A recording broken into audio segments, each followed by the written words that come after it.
Alors bonjour, ça me fait plaisir de m'entretenir avec vous de la question de la formation des enseignants. Je ne peux pas continuer sur la même lancée que Maurice parce que si j'en ajoutais sur la noirceur, ben finalement, il faudrait éteindre les lumières. Alors, je vais y aller à partir d'une autre perspective. Il y a quand même des inquiétudes à y avoir. Donc, le propos s'intitule « La formation à l'enseignement, regard sur le chemin parcouru et défis à relever ». Depuis 40 ans, je me situe à peu près depuis 40 ans au Québec, on a parcouru pas mal de chemins et la communication vise d'une part à se donner un aperçu de ce qu'on a fait, ce sera la première partie, et d'autre part de montrer les défis à surmonter au cours des prochaines années. Le chemin parcouru.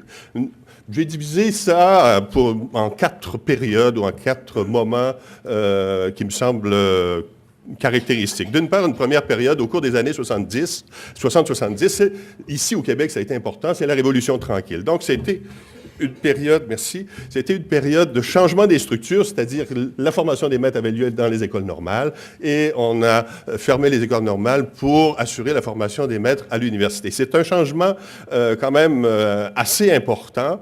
L'argument qui était mis en place à ce moment-là, c'était de donner aux maîtres une formation plus scientifique, moins basée sur les trucs et recettes comme au temps des écoles normales. C'est à cette époque-là aussi qu'on commence à parler des sciences de l'éducation. Donc, dans la formation des enseignants, on pouvait avoir un regard sociologique, psychologique, économique, historique de l'éducation aussi. Et il faut souligner que les recherches sur l'enseignement n'existaient pas, pratiquement pas, au cours des années 70. Une deuxième période, les années 70-90, c'est-à-dire quand la formation a lieu à l'université, ça a été une période ponctuée de nombreuses critiques. Tout au cours de ces années-là, ici, c'était véritablement une période sombre. On reprochait à la formation des enseignants d'être décontextualisée, scientifique davantage peut-être, mais sans lien avec l'exercice concret du métier. Les jeunes enseignants disaient eux-mêmes et répétaient sans cesse qu'ils étaient mal préparés. Même la formation des stages, elle n'était pratiquement pas supervisée. On envoyait des étudiants en stage, mais c'était un placement administratif plus qu'autre chose. Et on constatait véritablement deux solitudes. D'une part, il y a le monde universitaire dans lequel la formation des enseignants se donnait et qui n'était pas en lien nécessairement avec le milieu scolaire qui accueillait les diplômés de ces universités-là. Cependant, la belle période pour nous, à mon avis, commence au début des années 90. Bon, à la suite de ces nombreuses critiques-là, on a fini par réagir et il y a eu une période de réforme importante de la formation des enseignants qui a commencé à ce moment-là. C'est une période de foisonnement, une période extrêmement intéressante, à mon avis, la décennie des années 90. Et l'argument qu'on utilisait à l'époque, c'était l'argument de la professionnalisation, c'est-à-dire de rapprocher la formation des conditions réelles de l'exercice du métier. On a allongé à ce moment-là la formation universitaire de 3 années à 4 années. On a ajouté 700 heures de stage qui ont été intégrées tout au cours de la formation. On a créé, dans certains cas, des réseaux d'écoles associées où il y avait des relations entre les universités, les institutions de formation et ces écoles-là.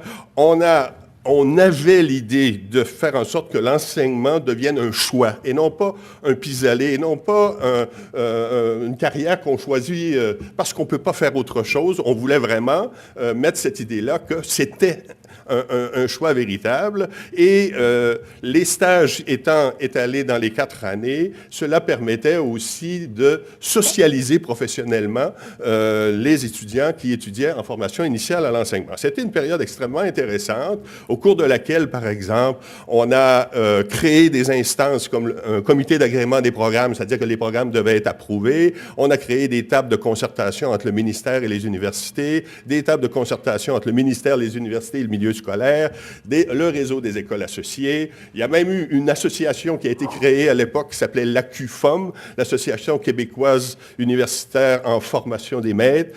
Le CRIFP est né dans ce bouillonnement d'idées. C'est signe quand même qu'il y avait quelque chose qui se passait à ce moment-là d'important.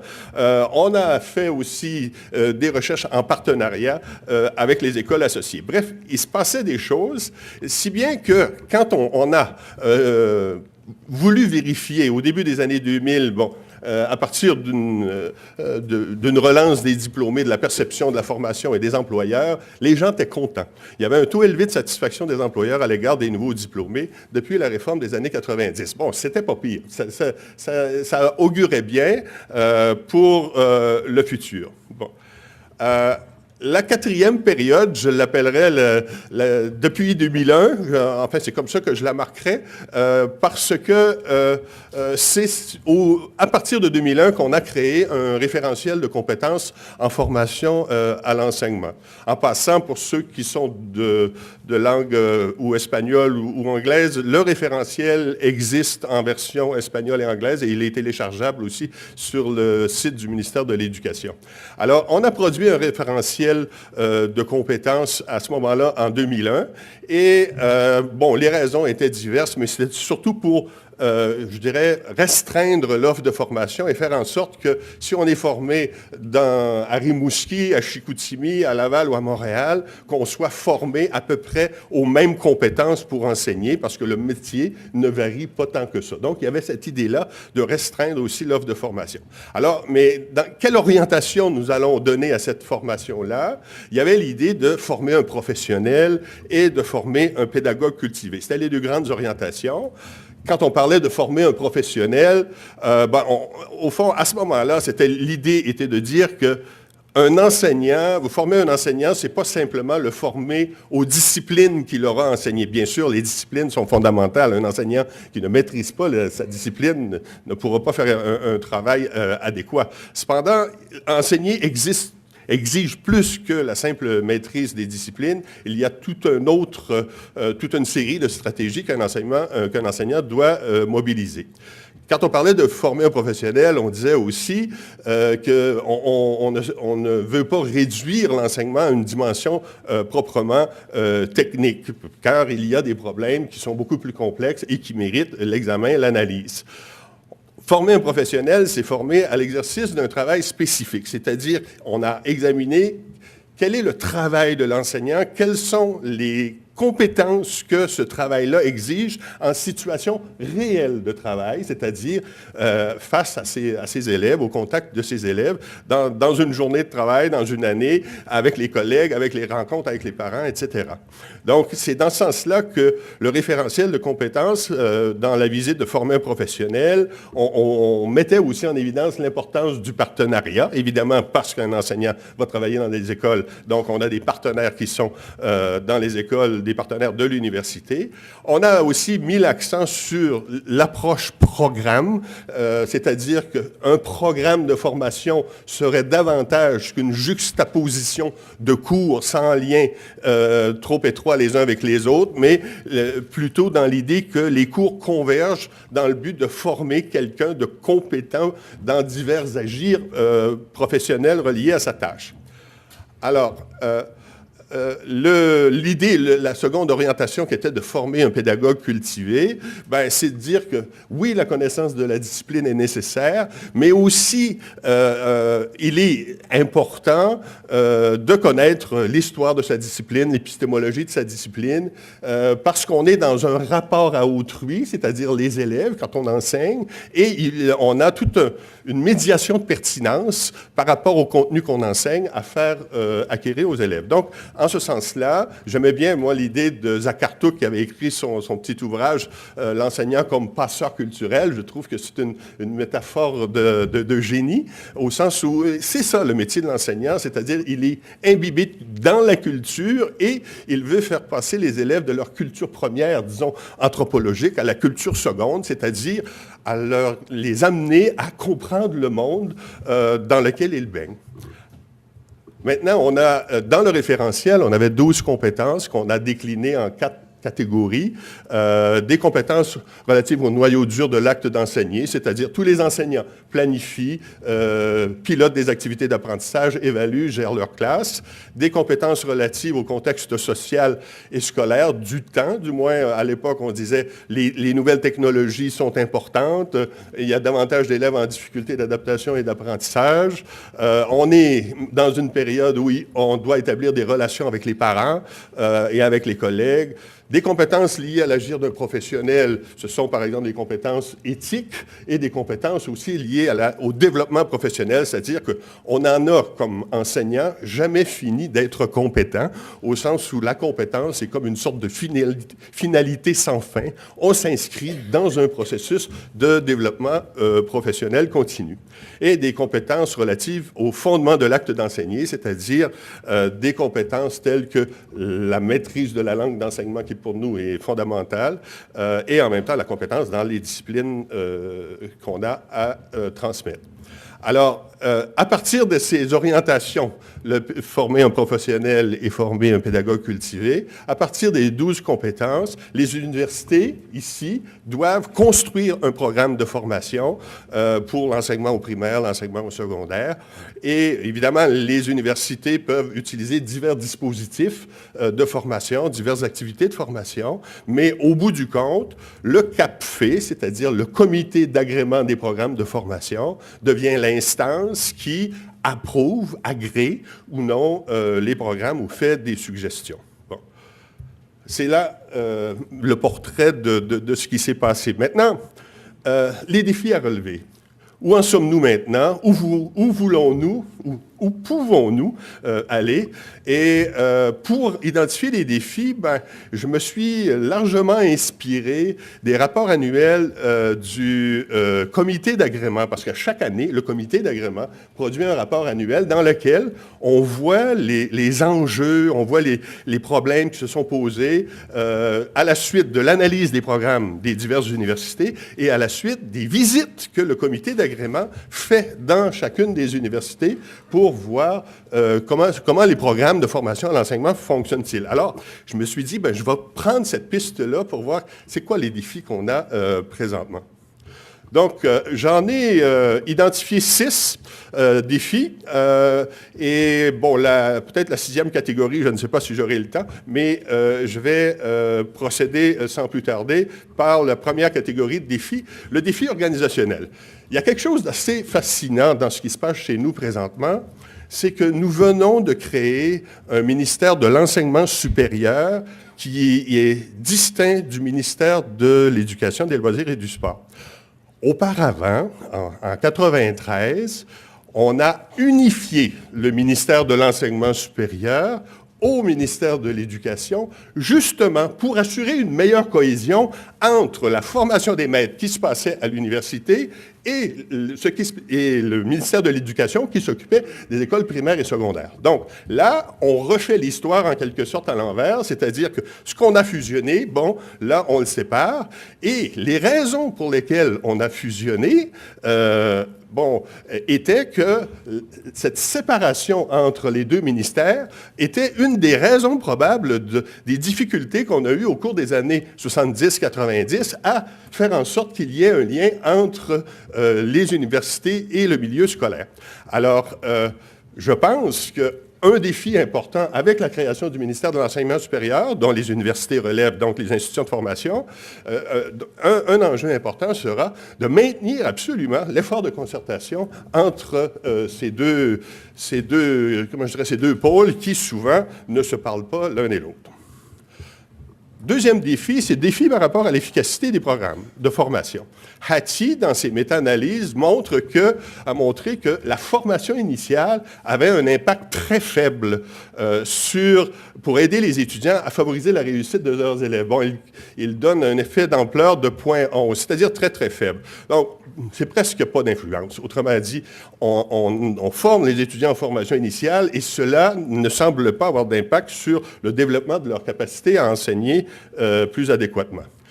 C'est quand même un peu tragique, cette affaire-là, au sens où on sait que les programmes de formation à l'enseignement sont vulnérables aux pressions externes. Par exemple, et ça va dans le sens de ce que Maurice disait, il y a une tendance à la diminution de la durée de la formation dans le monde, notamment à la suite des programmes d'éducation pour tous. On veut amener les élèves à l'école, c'est quand même une bonne idée dans le cadre des programmes d'éducation pour tous, sauf que, évidemment, il faut avoir des enseignants pour enseigner à ces élèves-là. Donc là, évidemment, on baisse les standards et on embauche à peu près n'importe qui pour faire de l'occupationnel. Donc, il y a eu une diminution de la durée de la formation dans dans divers pays dans le monde.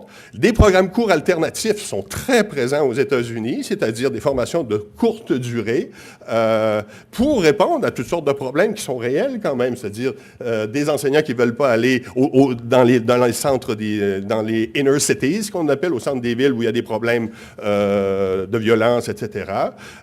Donc, on utilise ça. De la même façon, nous, on utilise aussi au Québec, à cause des pénuries d'enseignants, que ce soit en maths, en sciences ou en anglais. Surtout l'anglais me fatigue particulièrement parce qu'on crée une mesure politique qui dit « Ah, il faut apprendre l'anglais au primaire ». Non pas que je sois contre l'idée d'apprendre l'anglais au primaire, je suis contre l'idée de précipiter cette affaire-là, au sens où on met la mesure politique et après, il faut trouver des enseignants. Mais on les trouve où? À gauche, à droite, etc. Et dans ce sens-là, ce n'est pas très professionnalisant. Mais aussi, ce que ça dit, c'est qu'on a peut-être intérêt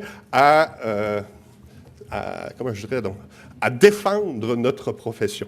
Alors, souvent, comme disait Akari, la logique de la main-d'œuvre l'emporte sur la logique de la professionnalisation. Et on a, à force de faire des aménagements à gauche et à droite, on risque de perdre les visées de professionnalisation qu'on avait à ce moment-là. Le défi par rapport à l'intégration de la recherche dans nos programmes, c'est un défi important parce que maintenant, en tout cas, on pense de plus en plus de concevoir l'enseignement comme une evidence-based profession. C'est une profession basée sur des données probantes et l'identification de bonnes pratiques, c'est-à-dire validées par la recherche. Ça devient quelque chose d'important. Quand on a travaillé sur la formation pratique dans nos programmes de formation, l'accent a été mis beaucoup sur l'approche réflexive. Mais trop souvent, l'approche réflexive a été abordée en l'absence de ce qu'on pourrait appeler d'un répertoire ou de l'analyse d'un répertoire de bonnes pratiques validées par la recherche. De sorte que l'analyse réflexive est devenue risque de devenir, dans certains cas, ou est même devenu dans d'autres cas, une espèce de repli sur soi où chacun essaie de refaire la roue par lui-même, au lieu de se référer à des savoirs constitués qu'on appelle des bonnes pratiques validées. L'intégration de la recherche dans nos programmes d'enseignement se fait aussi par la démonstration de la preuve d'efficacité de nos programmes. On est fragile aux influences externes, mais on n'est pas capable de montrer que nos programmes donnent de bons résultats. ATSI nous dit qu'il y a un effet de 16 de 0,11, et le CAPFE soulignait en 2007-2008 ceci: il existe très peu de données qui permettent d'affirmer que les programmes québécois de formation à l'enseignement sont efficaces en ce qui a trait au développement des compétences professionnelles et qu'ils permettent de diplômer les personnes dites compétences. Plus encore, le CAPFE mentionne qu'il serait intéressant de savoir de quels programmes sont issus les enseignants performants. Parce qu'il ne faut pas se leurrer, tous les programmes ne sont pas équivalents. Tous les programmes ne donnent pas les mêmes effets. Il y a des universités qui forment mieux que d'autres, mais on ne le sait pas. Et c'est difficile à savoir aussi, il faut l'avouer. L'autre défi, c'est le défi de l'approche programme. L'approche programme, c'est une belle idée, mais c'est une idée qui est difficile à incarner dans les structures universitaires. Alors, c'est sûr que par rapport au rôle du prof d'université, ça implique, comment je dirais, qu'on étire le rôle du prof d'université, au sens où le prof doit avoir une vision programme et pas seulement une vision cours. Je donne mon cours et c'est fini. Alors, je dois penser aussi programme. Et cela a été examiné en 2007-2008 et lors d'un atelier du CAPFE, et on mentionnait que pour qu'une approche programme fonctionne, il faut avoir des bons acteurs, notamment les responsables du programme. Il faut un appui de la faculté ou de l'université à cet égard. Il faut du temps, il faut des ressources et une vision commune. C'est de l'ouvrage, ça. C'est beaucoup d'ouvrage pour mettre en application une approche programme. Bon, je pense que c'est une bonne idée, l'approche programme, mais c'est pas facile à incarner. Il faut se donner du temps, à mon avis. Rome, c'est pas fait en une journée. Et là, ça va nous prendre quelques décennies, je crois. Ce qu'on constatait également, c'est que malgré l'idée qu'on ait une approche programme, les liens entre les cours étaient peu explicités et les plans de cours étaient souvent sans lien avec le référentiel de compétences. Bon, et là, on parle de 2007-2008, donc ça fait 6-7 ans que le référentiel de compétences existe, et on continue à fonctionner comme s'il n'y en avait pas. Bon. Alors, l'autre défi de l'approche programme, c'est l'intégration des chargés de cours. Bon, nous, on a une main-d'œuvre mobile qu'on appelle les chargés de cours, c'est-à-dire des profs qui ne sont pas permanents et qui vont donner des cours dans des divers programmes de formation dans une université ou l'autre. Bon, dans certains programmes, on a 75 à 80 de chargés de cours. Bon, ces chargés de cours-là ne sont pas tous encadrés et souvent ne connaissent pas le référentiel de compétences en formation à l'enseignement. Donc, ils donnent leurs cours comme dans une approche cours.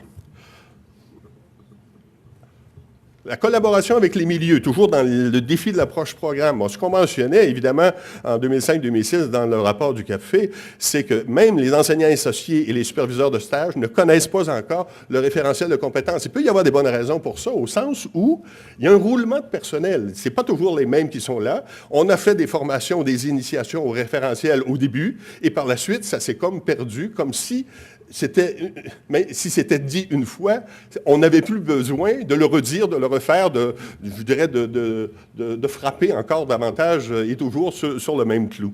Alors, c'est de la même façon, les sessions de formation continues pour les enseignants associés sont tout à fait essentielles.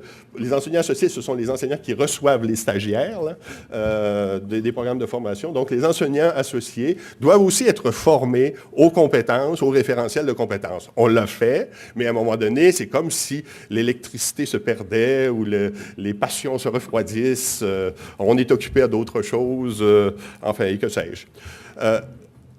Le défi donc, de l'approche de programme, dans le rapport de 2007-2008, le CAPFE mentionne que l'évaluation des compétences professionnelles pose un défi majeur. C'est difficile d'évaluer les compétences professionnelles. Ça demande un encadrement important. Ça peut être lourd et exigeant. Et on semble toujours avoir des difficultés à évaluer les compétences des enseignants, même en 2011-2012, dans le dernier rapport en date, et c'est une affirmation qui a été mentionnée.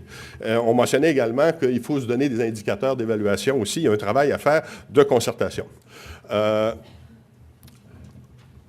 CAPFE estime, cependant, que le référentiel de compétences tient toujours la route après 10 ans de publication. Je me demandais, moi, comme je suis un co-auteur de ce référentiel-là, les gens sont gentils, ils ne nous en parlent pas trop. Mais je me disais, bon, les autres, que disent-ils du référentiel de compétences? Et finalement, bon, j'étais surpris d'entendre que, voilà, pour le CAPFE, on ne remet pas en question le référentiel de compétences. C'est devenu une référence dans nos universités. Ça nous a donné un langage commun, une référence commune pour parler de la pratique enseignante. Les commissions scolaires l'utilisent même dans le processus de recrutement et la formation continue. Même à l'étranger, il est utilisé ou adapté aussi. Il a circulé ce référentiel-là. Mais par contre, l'appropriation est toujours à refaire. On doit réactiver ça. Et ça se perd. Les bonnes intentions du début, à un moment donné, il y a d'autres gens qui occupent les fonctions de direction de programme, etc. Ça se perd, ça. Donc, il faut réactiver ça sans cesse. Il y a des nouveaux professeurs, des nouveaux chargés de cours, il y a des nouveaux enseignants associés, etc. Il faut donc reprendre le bâton du pèlerin et continuer à informer les gens à ce sujet-là. Le contexte aussi a changé. Dans ce sens-là, le référentiel doit évoluer. Par exemple, on parle beaucoup plus d'immigration maintenant qu'on en parlait en 2001. En 2001, on parlait des difficultés d'adaptation et d'apprentissage. C'était beaucoup plus ça. Là, maintenant, on a le multiculturel est archi présent.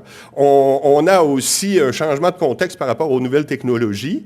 En 80, il y a un bond de 30% en 10 ans sur l'utilisation du taux d'informatisation par les ménages. C'est beaucoup, là. Donc, les enfants, maintenant, sont TIC, on peut dire, et on doit prendre ça en compte dans nos formations, dans le développement des compétences des futurs enseignants.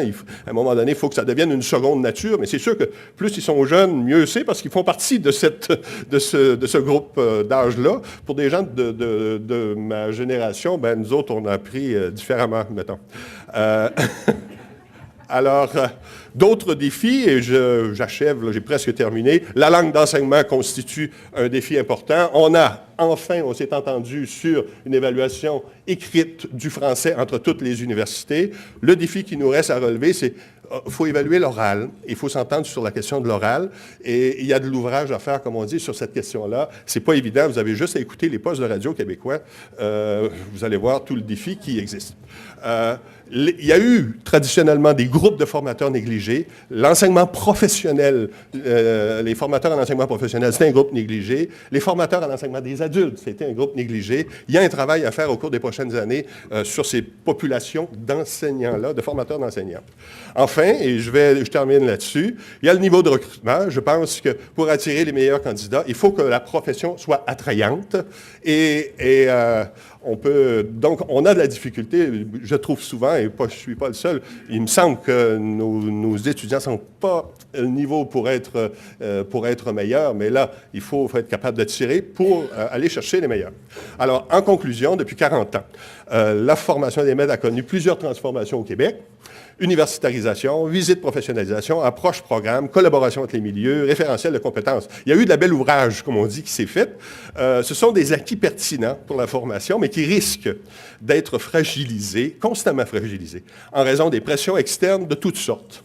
À cet égard, la mémoire et la recherche demeurent nos plus précieux alliés pour résister aux changements qui nous feraient perdre de vue cette visée de formation élaborée au fil des ans. Le CRIFP a joué un rôle important à ce propos au Québec au cours des 20 dernières années, et il y aura du travail de recherche et de mémoire pour bien des années à venir. Longue vie au CRIFP. Merci beaucoup.